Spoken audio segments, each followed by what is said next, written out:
आज की इस वीडियो में हम बात करने वाले हैं अपने class 10th chapter 2 acids bases और सॉल्ट्स की सारी इंपॉर्टेंट रिएक्शंस के बारे में। हम आज देखेंगे कि अगर हम एसिड की रिएक्शन मेटल के साथ कराते हैं तो क्या होता है। एसिड की रिएक्शन हम बेस के साथ कराते हैं तो क्या होता है। अगर हम बेस की रिएक्शन मेटल के साथ कराते हैं तो क्या होता है। ऐसी बहुत सारी जितनी भी इंपॉर्टेंट रिएक्शंस हैं हमारे इस चैप्टर के अंदर, आज हम उन सभी रिएक्शंस को देखने वाले हैं। तो चलिए बिना किसी देरी के अपने वीडियो को स्टार्ट करते हैं। मेरा नाम है दीपक पाठक और आप देख रहे हैं पाठक सर यूट्यूब चैनल।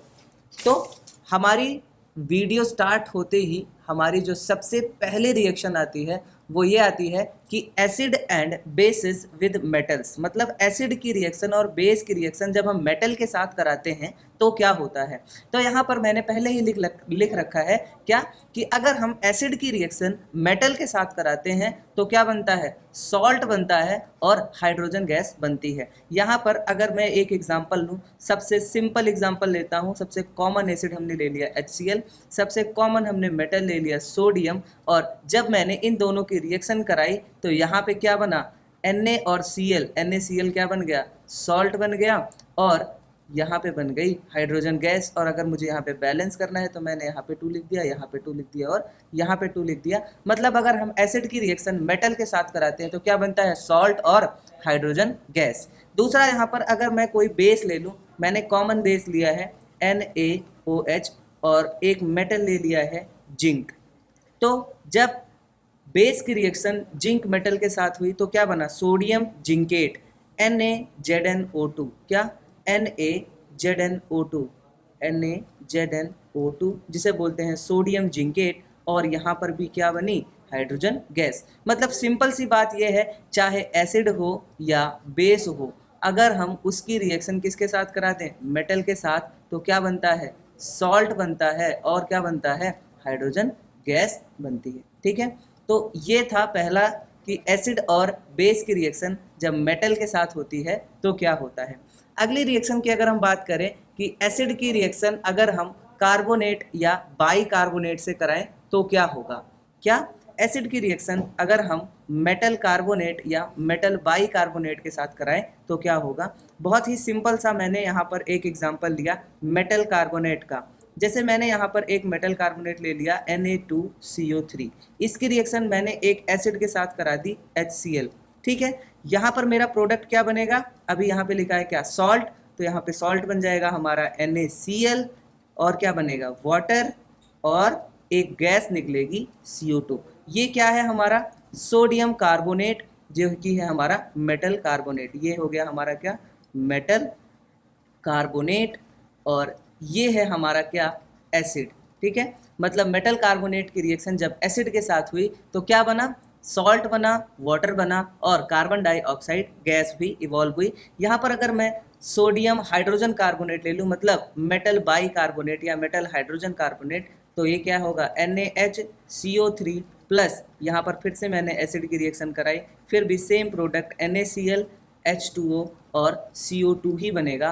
मतलब चाहे आप एसिड की रिएक्शन मेटल कार्बोनेट या मेटल बाई कार्बोनेट से कराएं तो प्रोडक्ट सेम बनेगा, सॉल्ट, वाटर और कार्बन डाइऑक्साइड गैस। इसी के साथ बढ़ते हैं अपनी तीसरी रिएक्शन और बहुत ही इंपॉर्टेंट रिएक्शन की तरफ, न्यूट्रलाइजेशन रिएक्शन। न्यूट्रलाइजेशन रिएक्शन क्या होती है, जब एसिड की रिएक्शन बेस के साथ होती है तो वो सॉल्ट, वाटर और हीट प्रोड्यूस करता है। इसी रिएक्शन को हम क्या बोलते हैं, न्यूट्रलाइजेशन रिएक्शन बोलते हैं। जहां पर मैंने एक एसिड ले लिया है HCl, एक बेस ले लिया है NaOH, और अगर ये दोनों एसिड और बेस रिएक्ट करेंगे तो यहाँ पर ये दोनों मिलके बना लेंगे सॉल्ट और वाटर, और जब ये दोनों मिलेंगे तो यहाँ से हीट भी निकलती है। इसीलिए इस रिएक्शन को एक्सोथर्मिक रिएक्शन भी कहते हैं। ये कैसी रिएक्शन है, एक्सोथर्मिक रिएक्शन होती है ये। ठीक है, तो ये थी हमारी न्यूट्रलाइजेशन रिएक्शन।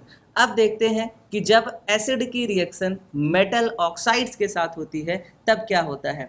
अगर मेटल ऑक्साइड की रिएक्शन एसिड के साथ हो, जैसे यहाँ पर मैंने एक मेटल ऑक्साइड ले लिया, क्या, CuO, कॉपर ऑक्साइड। ठीक है, और यहाँ पे मैंने एक एसिड लिया, क्या, HCl। ठीक है, जैसे ही मैंने इन दोनों की रिएक्शन कराई मेरा क्या प्रोडक्ट बनेगा, एक प्रोडक्ट तो बनेगा क्या, CuCl और एक बनेगा वाटर, वाटर बनेगा H2O और हीट। यही हमारा प्रोडक्ट होगा। अगर मैं इसको बैलेंस करूं तो बैलेंसिंग के बाद यहाँ पे 2 हो जाएगा और यहाँ भी 2 हो जाएगा, ठीक है। और यहाँ पे प्रोडक्ट क्या बनेगा 2CuCl, ठीक है।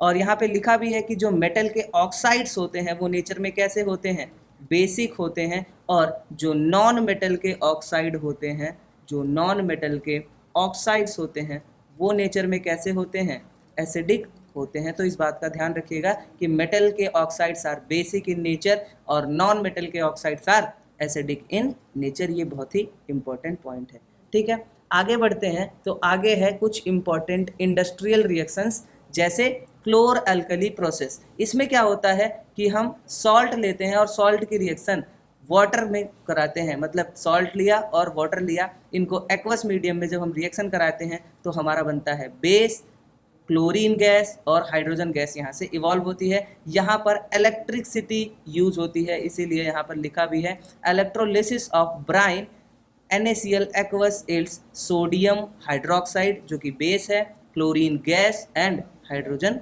गैस, ठीक है। इसके बाद ब्लीचिंग पाउडर की प्रिपरेशन भी किससे होती है, chlorine from क्लोर alkali process acts on dry slag lime, तो वहाँ से हमारा ब्लीचिंग पाउडर बन जाता है CaOCl2। इसे ही क्या बोलते हैं हम, ब्लीचिंग पाउडर। इसे ही क्या बोलते हैं हम, ब्लीचिंग पाउडर। मतलब हमारा जो ब्लीचिंग पाउडर है वो किससे बनता है, क्लोर अल्कली प्रोसेस से। जब हम कैल्शियम हाइड्रोक्साइड की रिएक्शन क्लोरीन गैस के साथ कराते हैं तो CaOCl2 ब्लीचिंग पाउडर और वाटर एज अ प्रोडक्ट हमारा निकलता है। लास्ट रिएक्शन देखते हैं हमारे इस चैप्टर की, जो कि है रिएक्शन ऑफ सॉल्ट्स, जिसे थर्मल डिकम्पोजिशन भी बोलते हैं। Heating baking down baking soda. जब हम बेकिंग सोडा को हीट करते हैं तो क्या बनता है, Na2CO3 H2O और CO2, ठीक है। Action of heat on plaster of Paris में क्या होता है, अगर हम प्लास्टर ऑफ पेरिस को हीट करते हैं एट 373 केल्विन पर तो हमारा क्या बनता है, जिप्सम बनता है, dead burnt as gypsum. CaSO4.12H2O dot 1 whole 1/2 H2O gives CaSO4.2 H2O, ठीक है। तो ये थी हमारी सारी रिएक्शंस जो कि हमने देखी। अगर आपको ये वीडियो अच्छी लगी हो तो वीडियो को लाइक करें, चैनल को सब्सक्राइब करें और ऐसे ही कंटेंट को देखने के लिए हमारे साथ जुड़े रहें। मिलते हैं नेक्स्ट वीडियो में, तब तक के लिए पढ़ाई करते रहें। All the very best.